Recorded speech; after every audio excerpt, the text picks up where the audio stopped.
लाडो प्रोत्साहन योजना जो पहले राष्ट्रीय योजना के नाम से संचालित हो रही थी, राजस्थान के अंदर इस योजना का नाम चेंज कर दिया गया है।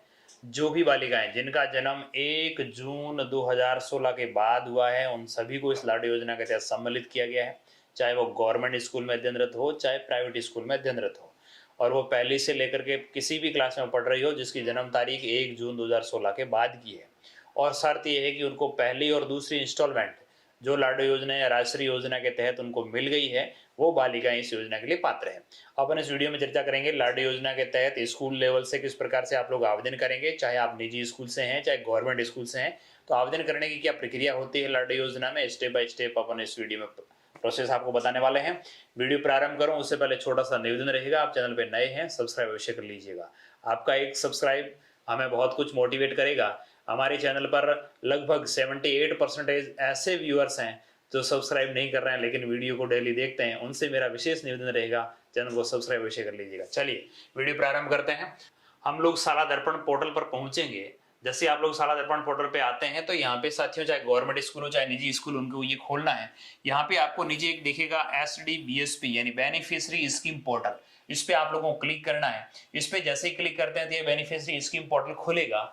यहाँ पे कॉर्नर के अंदर आपको लिखा हुआ आएगा स्कूल ऑफिस लॉगिन, यहाँ पे क्लिक करना है। जैसे यहाँ पे लॉगिन पे क्लिक किया और ये ऑप्शन आ गया। यहाँ पे 3 तरीकों से आप लोग लॉगिन हो सकते हैं। पहला तरीका है गवर्नमेंट स्कूल और ऑफिस के लॉगिन के लिए ये रहता है इंटरफेस, प्राइवेट स्कूल के लिए है और एक है इंचार्ज के लिए। तो यहाँ पे आप लोग चर्चा कर लेते हैं ये गवर्नमेंट स्कूल और ऑफिस किसके लिए है। ये साथियों गवर्नमेंट स्कूल की खुद की आईडी से लॉगिन कर सकते हैं, या ऑफिस है जो CBOD ऑफिस है जहाँ से इनकी मॉनिटरिंग होती है वो लोग लॉगिन कर सकते हैं। ये प्राइवेट स्कूल के लिए लॉगिन है। और ये इंचार्ज जो भी गवर्नमेंट स्कूल हैं उनके लिए लाडो योजना के आवेदन इंचार्ज के माध्यम से होने हैं, सीधे स्कूल लेवल से नहीं होने। तो ये 3 तरह के हैं। अब यदि आप गवर्नमेंट स्कूल के इंचार्ज के रूप में लॉगिन करना चाह रहे हैं, लेकिन आपने यदि शाला दर्पण पर इंचार्ज को सिलेक्शन नहीं कर रखा है तो आप लॉगिन नहीं कर पाएंगे। तो इंचार्ज कैसे सेलेक्ट करते हैं वो आपको पहले बता देना चाहूंगा। स्कूल लॉगिन पे जाते हैं और यहाँ पे आप लोगों को कार्मिक वाले पे क्लिक करना होता है, या तीसरा ऑप्शन रहता है कार्य प्रभारी की मैपिंग करें।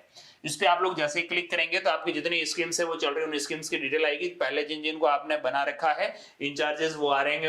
आपको लाडो इंचार्ज पहला ही ऑप्शन आएगा, इस पे क्लिक करना है और यहाँ पे आपके जितने भी एम्प्लॉइज हैं उन सभी की लिस्ट आ जाएगी। उसमें से जो भी एम्प्लॉय आप करना चाह रहे हैं उसे ऐड करते हुए क्लिक करेंगे, आपका सक्सेसफुली हो जाएगा और लाडो स्कीम यहाँ पे नीचे जुड़ जाएगी और आपने किसको इंचार्ज किया है वो एक्टिव है।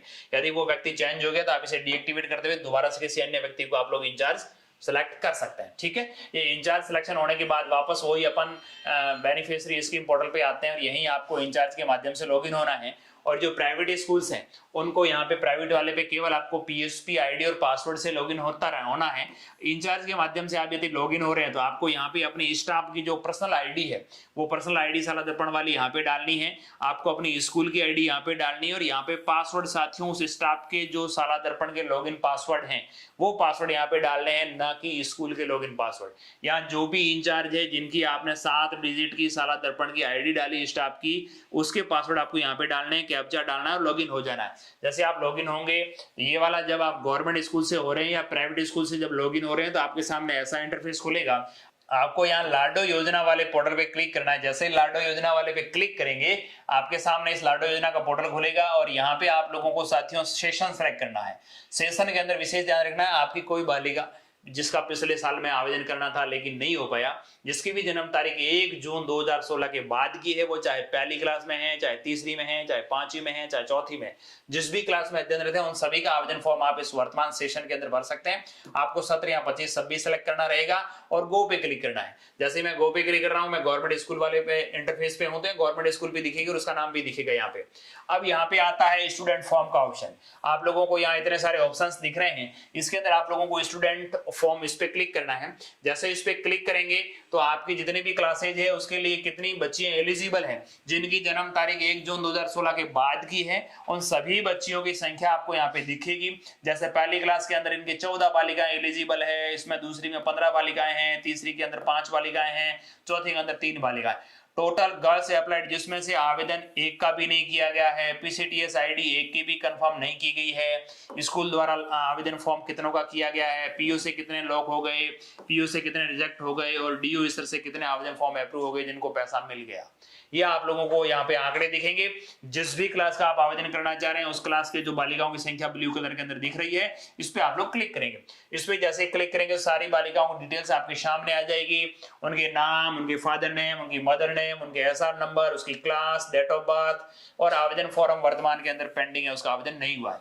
आप लोग यहाँ एप्लीकेशन वाले पे क्लिक करेंगे तो व्यू एंड फिल पे क्लिक करना है। जैसे व्यू एंड फिल पे क्लिक करते हैं तो उसकी आपके सामने आपको पीसीटीएस आईडी डालनी रहेगी बच्चे की। एंटर चाइल्ड पीसीटीएस आईडी, यहाँ पे आपको पीसीटीएस आईडी डालनी है और ये रिकॉर्ड्स आपकी स्कूल्स के अनुसार सारा है। आपके पास यदि पीसीटीएस आईडी है तो आप लोगों को यहाँ पे पीसीटीएस आईडी डाल देनी और गेट डाटा पे करना है। यदि पीसीटीएस आईडी आपको पता नहीं है तो आप लोगों को ये 2 नंबर वाला ऑप्शन क्लिक करना है। यहाँ गेट पीसीटीएस आईडी पे क्लिक करेंगे। जैसे गेट पीसीटीएस आईडी पे आपने क्लिक किया, यहाँ 4-5 तरह के ऑप्शन आ रहे हैं। एक तो मदर के जन आधार के नंबर से, मदर के आधार के नंबर से, मोबाइल नंबर से या बैंक अकाउंट नंबर से। इन चारों डिटेल में से किसी भी डिटेल से आप उस बच्ची का पीसीटीएस आईडी है वो सर्च कर सकते हैं। जैसे ही मैंने जन आधार नंबर डाला, जन आधार नंबर डाल करके एंटर डेट ऑफ बर्थ, ये डेट ऑफ बर्थ उस बच्ची की डेट ऑफ बर्थ डालनी है जिस समय उसका जन्म हुआ, उसकी डेट यहाँ पे डालोगे और यहाँ गेट डाटा पे क्लिक करोगे। यदि उसका डाटा है पोर्टल पर जन आधार नंबर या आधार नंबर के अनुसार तो आ जाएगा, नहीं है तो मोबाइल नंबर। आपको चारों डिटेल से चेक कर लेना है, कहीं न कहीं से उसका डाटा मैच हो जाएगा। आप जैसे उसका गेट डाटा पे क्लिक करेंगे देखेंगे पीसीटीएस रिकॉर्ड फाउंड, यानी उसकी पीसीटीएस आईडी मिल चुकी। जब पीसीटीएस आईडी मिली है तो यहाँ पे पीसीटीएस आईडी ऑटोमेटिकली आ जाएगी। अब साथियों पीसीटीएस आईडी भी उसकी है, सब कुछ है, लेकिन उसको चिकित्सा विभाग द्वारा फर्स्ट इंस्टॉलमेंट और सेकंड इंस्टॉलमेंट का यदि भुगतान पूर्व में नहीं प्राप्त हुआ है तो वो बच्ची इसके लिए एलिजिबल नहीं होगी, उसका फॉर्म आगे नहीं बढ़ेगा। आपको ये सुनिश्चित कर लेना है, उस अभिभावक को बता देना है कि आपकी बच्ची की पहले इंस्टॉलमेंट और सेकंड इंस्टॉलमेंट, ये दोनों इंस्टॉलमेंट हॉस्पिटल के माध्यम से आपको दे होनी है। वो यदि आपको मिली हुई है तो ही आपको तीसरी इंस्टॉलमेंट पहली क्लास में एडमिशन के समय वाली मिलेगी, नहीं तो नहीं मिलेगी। ठीक है। अब पीसीटीएस आईडी को डालते समय भी आपको ध्यान रखना है साथियों। आपके पास देखिए, मैं वापस आपको पुनः लेके चलूंगा जहां से अपन पीसीटीएस आईडी डाल रहे थे, ये वाले, ये आप यहाँ पे पीसीटीएस आईडी डाल रहे हैं। आपके पास पीसीटीएस आईडी है, ममता कार्ड है और उस अभिभावक के पास पीसीटीएस आईडी है। यहाँ पे स्पष्ट इन्होंने दिखा है मदर पीसीटीएस आईडी एग्जांपल ये है। चाइल्ड पीसीटीएस आईडी, आपको चाइल्ड की पीसीटीएस आईडी 15-16 डिजिट की मिलेगी, उसके पीछे 01 या 02 लिखना है। हॉस्पिटल से जो उनके कार्ड में, ममता कार्ड में जो पीसीटीएस आईडी आ रही है उसके पीछे ये 01 या 02 लिखा हुआ नहीं आ रहा है। आपको क्या करना है, यदि वो माता की पहली संतान है तब तो आपको 01 लिखना है पीसीटीएस आईडी के पीछे, और यदि वो माता के सेकंड संतान है तो आपको 02 लिखना है। ये पता कर लेना है। या पीसीटीएस आईडी उसकी पूरी लिखने के बाद 01 या 02 लिखेंगे तो ही वो पीसीटीएस आईडी वैलिड होगी और आप उसका डाटा है वो फेच कर पाएंगे, वरना नहीं कर पाएंगे। ये अपन ने जान लिया। अब अपन वापस वहीं चलते हैं जहां पीसीटीएस आईडी रिकॉर्ड आपको मिल गया। अब उस बच्ची का यहाँ पे आपको आधार नंबर डालना है। जब तक बच्ची का आधार कार्ड नहीं होगा तो आगे नहीं बढ़ पाएंगे। आधार कार्ड कंपलसरी है। यहाँ पे बच्ची का आधार कार्ड नंबर डालेंगे। पेरेंट्स अलाइव, यानी उसके माता पिता जीवित हैं या नहीं है, ये भी आपको लिखना है। आपको यहाँ पे यस रखना है, यदि नहीं है तो आप नो करेंगे। नो करेंगे उसका गार्जियन कौन है उसकी डिटेल मांगी जाएगी। यहाँ पे उसका एड्रेस लिखना है, उसका जन आधार नंबर, और ये ऑटोमेटिकली जो पीसीटीएस आईडी में फेच था वहां से आ गया। यदि नहीं है तो आप लोग जन आधार नंबर डालेंगे, उसके फैमिली मेंबर डिटेल, उसकी मेंबर डिटेल आपको रखनी है। उस बच्ची का नाम आधार कार्ड में हो, उसका आधार बना हो, उसका जन आधार में नाम होना चाहिए। 3 चीजें शर्तें जरूरी है। ये करने के बाद उसकी बैंक डिटेल साथियों आप लोग देखेंगे 2 तरीके से बैंक डिटेल। यदि उसकी खुद की बच्ची की बैंक डिटेल है और जन आधार में फीड है तब तो आप उसकी कर पाएंगे, और नहीं है तो आप लोग यहाँ फैमिली हेड को सिलेक्ट कर सकते हैं। 2 तरीके हैं, अकाउंट सेल्फ है या फैमिली हेड का है। यदि उसके बच्चे का खुद का अकाउंट नहीं है, अमाउंट ये चीजें नहीं होगी तो आपको फैमिली हेड वाली करनी है। फैमिली हेड का अकाउंट ऑटोमेटिकली जन आधार से फेच हो जाएगा। यहाँ पे आपको एक पीसीटीएस कार्ड की कॉपी अपलोड करनी है। पीसीटीएस कार्ड की कॉपी होती है साथियों ममता कार्ड। जो भी माताएं गर्भवती होती है उनको एएनएम द्वारा या आशा सहयोगिनी द्वारा ममता कार्ड प्रोवाइड किया जाता है। उस ममता कार्ड के बेस पर उसमें पीसीटीएस आईडी का मेंशन होता है। वो ममता कार्ड आप लोगों को यहाँ पे अपलोड करना है साथियों 300 KB से कम में पीडीएफ बनाते हुए, और सेव एप्लीकेशन पे क्लिक करेंगे। जैसे सेव एप्लीकेशन में क्लिक किया, एप्लीकेशन सेव्ड, लास्ट सेव्ड, आपने 5/12/2025 को एप्लीकेशन सेव कर दिया। अब आप लोग देखेंगे यहाँ पे पहले 0 आवेदन आ रहा था, टोटल 1 हो गया। पीसीटीएस कंफर्म हो गई और आवेदन है वो स्कूल लेवल गर्ल्स का है, वो स्कूल लेवल से आवेदन लॉक हो जाएगा। अब आप ओके पे क्लिक करेंगे, ये बच्ची का आवेदन फॉर्म हो गया। वापस आप लोग इसको दोबारा चाहें तो कोई चेंजेस करना, सेव करते हुए दोबारा एप्लीकेशन सेव कर सकते हैं, प्रिंट कर सकते हैं, क्लोज करिएगा। और यहाँ पे आप लोग देखेंगे फिल्ड बट नॉट लॉक्ड। अब बच्ची का आवेदन फॉर्म फिलअप तो हो गया लेकिन अभी तक लॉक नहीं किया गया है, तो आप लोग एक बार देखते हुए कंफर्म कर लें सही तरीके से आवेदन फॉर्म हुआ है। आप लोग लॉक पे क्लिक करेंगे, जैसे ही लॉक पे क्लिक करते हैं जो इंचार्ज था, जिसके आईडी से आप लोग ये आवेदन फॉर्म भर रहे थे, उस इंचार्ज के मोबाइल नंबर पे ओटीपी जाएगा जो साला दर्पण पे लगे हुए हैं, वो ओटीपी आप ये डालेंगे, आपका एप्लीकेशन लॉक सक्सेसफुली हो जाएगा।